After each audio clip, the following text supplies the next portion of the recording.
Hello everybody, welcome back to the channel. I have an amazing video for you guys today. Here is an article from businessinsider.com that you guys are going to absolutely love.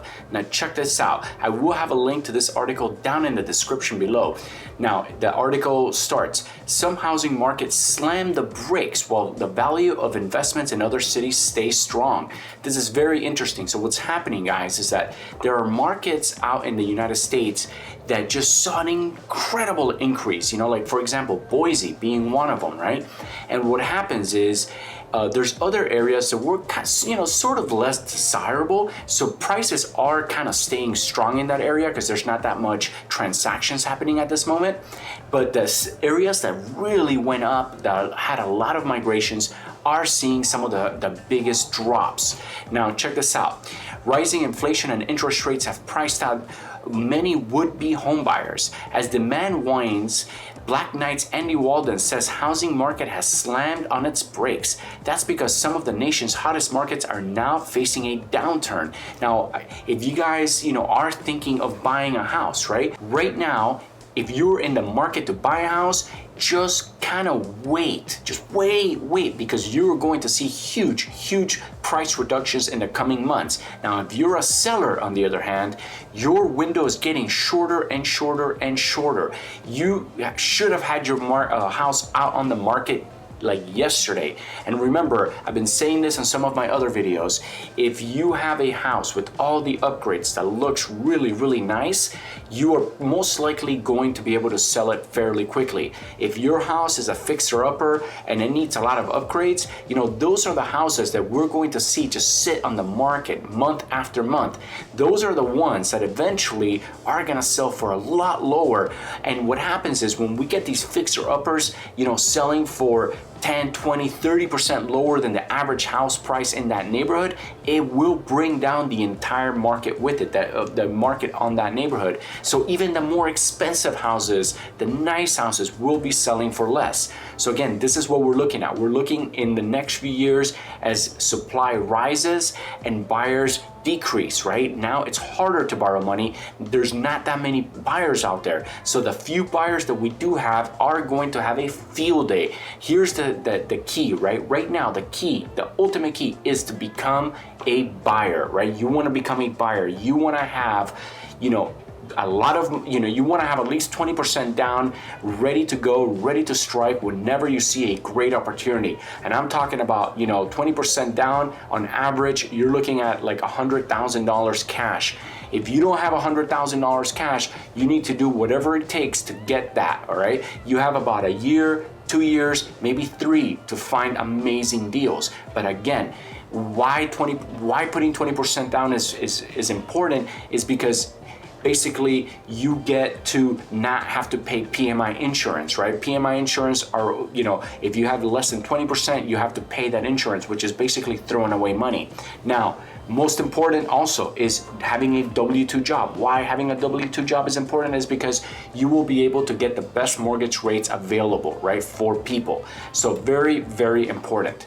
Now, as we keep reading this article, here's a quote. To be expected, with rates rising as quickly as they have, we were going to see a slowdown in prices, but certainly we are now seeing the market slam on the brakes very quickly, and here through the summer months. Remember, summer is the hottest time to sell a house because the kids are out of school. Whenever you're gonna move, sometimes you gotta change school districts, so it's more desirable to buy a house during the summer.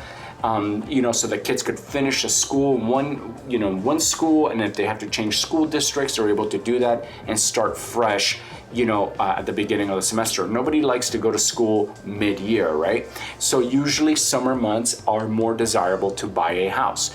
But now, in this summer, everything is changing. Why? Because the rates just keep skyrocketing. And now you see big slowdown, and it's kind of the beginning of basically what is to come, which is gonna be, very lower prices than what we're seeing today. Now, as we keep reading, here's another quote. We are seeing some areas of the country slow. There have been pullbacks in prices, while other areas remain extremely hot.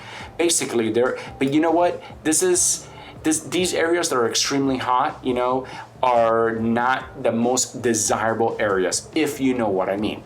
I think it's going to vary significantly depending on where you bought a home. Right, exactly. But the most popular places, guys, are definitely starting to see the biggest crash. You know, Miami, you see, you know, it's starting to go down. Los Angeles area and, you know, Southern California going down. Boise going down. You know, Portland, Oregon.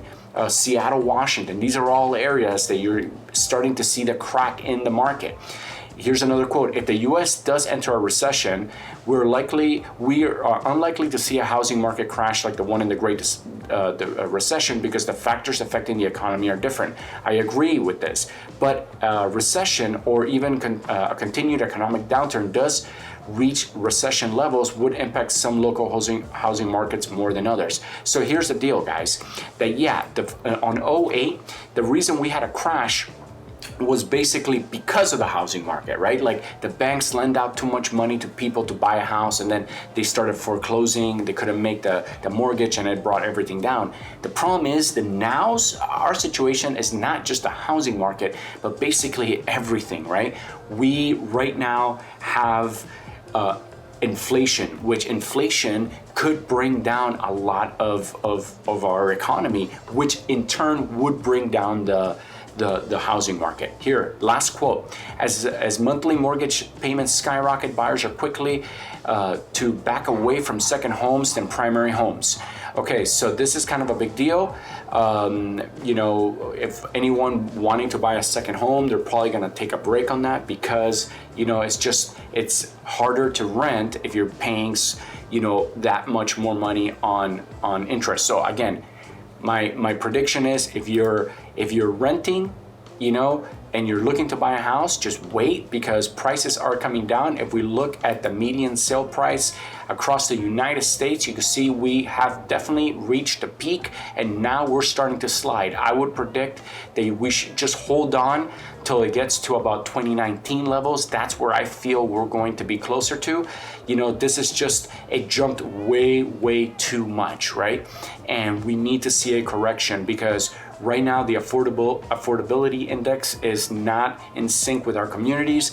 Basically, our communities cannot sustain these prices. People are not making enough to be able to keep the housing market at the levels that they are right now. If we look at the recession risk, and by the way, I'm gonna have links to this on the description, so just go ahead and click them to learn more. But all the red areas is where we're seeing a huge downturn. All the blue areas is where we're still seeing a strong economic market. So Chicago is looking strong. New York area is looking strong. Definitely the Northeast is definitely looking strong.